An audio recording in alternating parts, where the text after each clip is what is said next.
Boa noite, pessoal. Vou explicar como funciona o escolha caso, tá? O escolha caso, ele é basicamente o que o nome fala, para escolher um caso. Vou criar um exemplo. Vamos dizer que eu quero pedir uma pizza. Escrevam qual pizza escolher. Qual pizza? Qual o sabor de pizza você quer?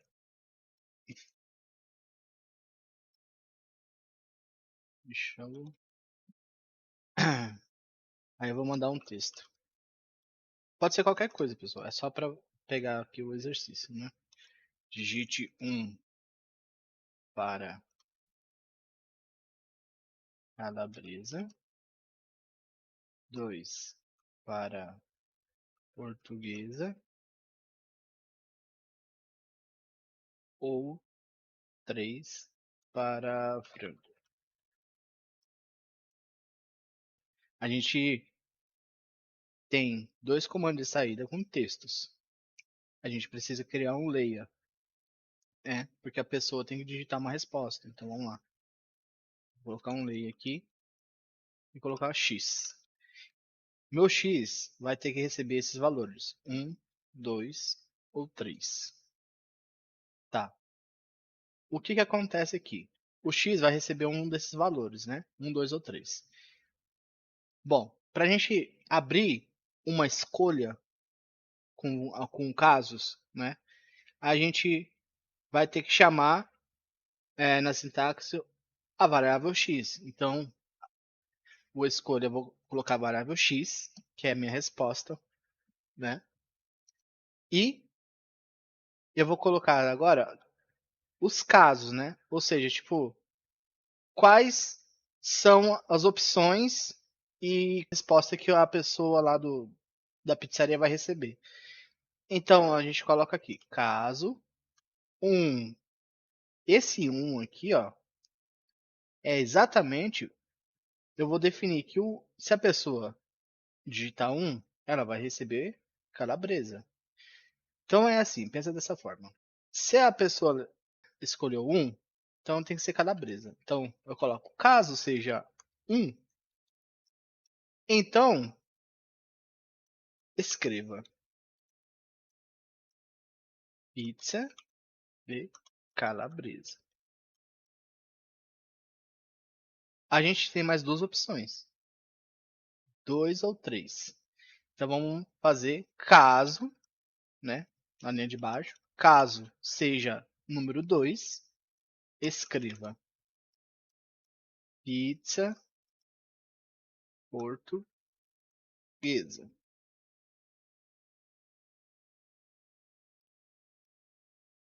Bom, a gente tem mais uma opção, seria de frango. Então, caso a pessoa digite 3, ela tem que receber a pizza de frango, certo? Nós temos essas três opções. Eu não coloquei mais sabores. Então, se a pessoa digitar 4, 5 ou 6, ela tem que ter uma resposta. Por exemplo, outro caso, né? Então, é tipo assim, caso um, calabresa. Caso 2, portuguesa. Caso 3, de frango. Outro caso é essa resposta. Tudo que não tiver entre um, 2 e 3, ele vai escrever, né? Então vamos colocar aqui. Escreva. Não existe essa opção. E vamos fechar aqui o fim, escolha. É o seguinte, deixa eu arrumar aqui. Isso daqui, o que que acontece? Ele está pegando esse valor de x e ele vai comparar se for um. Se esse valor de x receber 1, ele vai dar a opção de calabresa. Se o valor for 2, se o valor de x for 2, ele vai receber portuguesa. Se o valor de x for 3, pizza de frango. Se for 4, 5 ou qualquer número que não seja 1, 2, 3, ele simplesmente não vai acrescentar valor nenhum e vai falar e vai dar a resposta que não existe essa opção, né? Não existe essa opção. Bom, vamos testar aqui. Ó, digite 1 para calabresa, 2 para português e 3 para frango. Vou digitar 1, pizza de calabresa. Se eu digitar 2, ele vem para o caso 2, ó, diretamente, né? Pizza portuguesa. Se eu digitar 3, pizza de frango.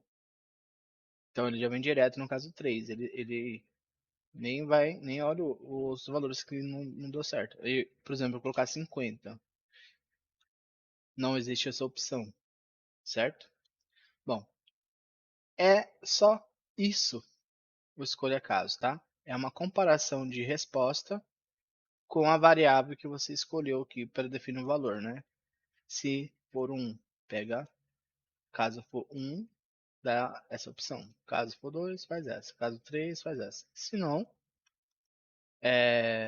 não, a gente põe um limite e não existe, né? Pronto, fim escolha, fim algoritmo. Bom, esse aí foi o caso. Sobre o enquanto.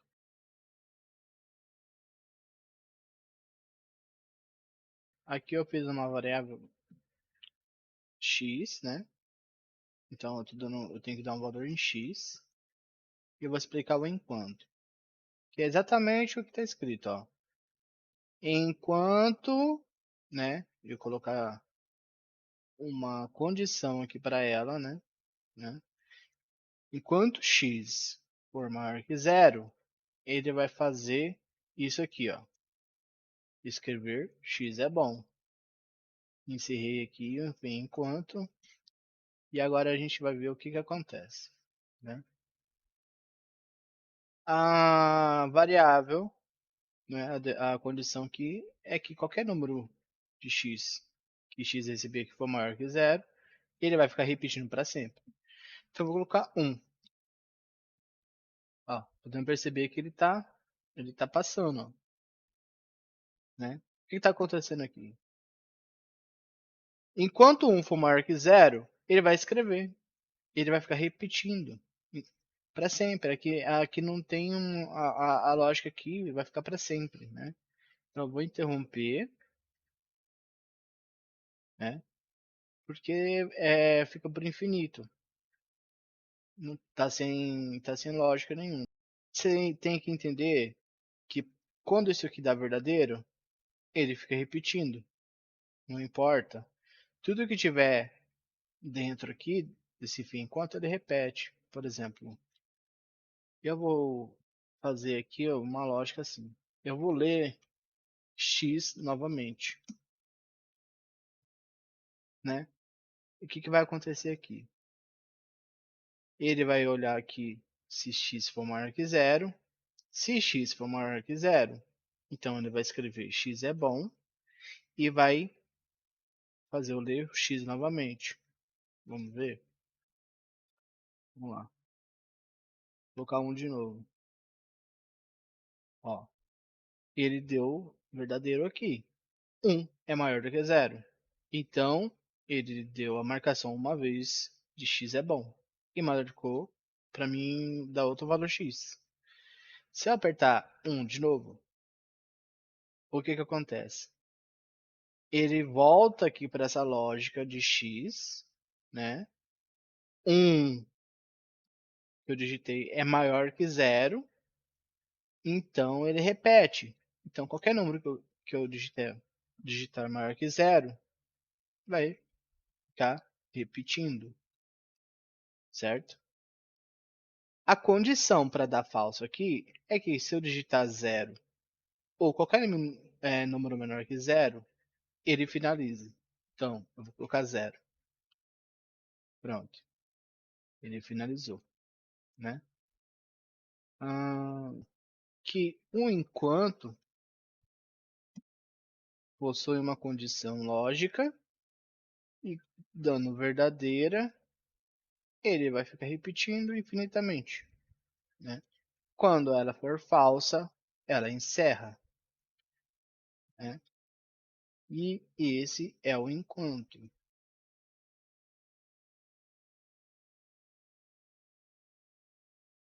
Pessoal, repita agora, tá? Continuando aqui, eu vou explicar. Bom, temos aqui um layer x, né? Eu defino o valor de x. O repita, diferente do enquanto, ele é ao contrário, né? Simplesmente é ao contrário. Ele vai repetir, no caso essa palavra aqui, x é bom, até essa condição, né? Se x for maior que zero, ele em vez de continuar, ele vai parar. É simplesmente isso. É só ao contrário. Vamos testar? Ó, vou definir o valor de x. Eu vou colocar zero, tá? Ó, o que acontece? A mesma coisa. Porém, é inverso. Ou seja, ele repete até ser falso. Quando ele dá verdadeiro, ele para. Aqui está infinita. Quer ver? Deixa eu interromper isso aqui.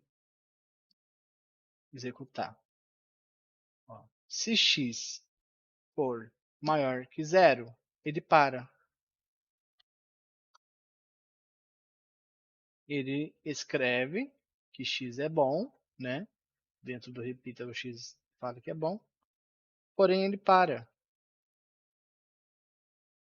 E esse é o repita. O repita é exatamente isso. Não tem. É ao contrário do enquanto. Simplesmente.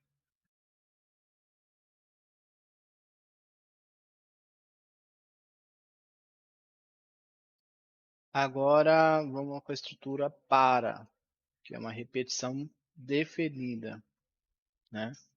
Ou seja, você dá o valor da variável e define o valor que ela vai repetir. E é isso. Vamos lá. Eu vou colocar aqui o comando para x de 1 até 10 passa. E vou colocar aqui, enfim, para. Vamos rodar aqui. Bom, aqui é o seguinte. Tem 1, 2, 3, 4, 5, 6, 7, 8, 9, 10. Bom, aí é isso. Vou tentar explicar aqui o que acontece. Ó, para x d1, o que é isso d1? Para x d1. Aqui ele está definindo que x está recebendo o valor 1, né? Se x está recebendo o valor 1, até 10 ele vai fazer a repetição, simplesmente. X está valendo 1, ele vai escrever x é bom, até esse número 1 chegar no 10. O que acontece? Ele roda, né? Passo a passo aqui. Ele roda, ó, ele vai escrever. Ele vem por fim para. Porém aqui, ó, o x está valendo 1, né? O x está valendo 1. Essa condição de parar aqui não foi alcançada, porque x tem que terminar quando valer 10. Então vamos lá. Ele volta, x é bom, e marca de novo. X é bom. Fim para, ele volta para fim para. X bateu 10, né? Não. Então ele vai voltando, ó, até x valer 10, certo? E é isso. Tem muito o que falar. É exatamente isso, né? Para a gente ver o valor de x, eu vou até escrever aqui.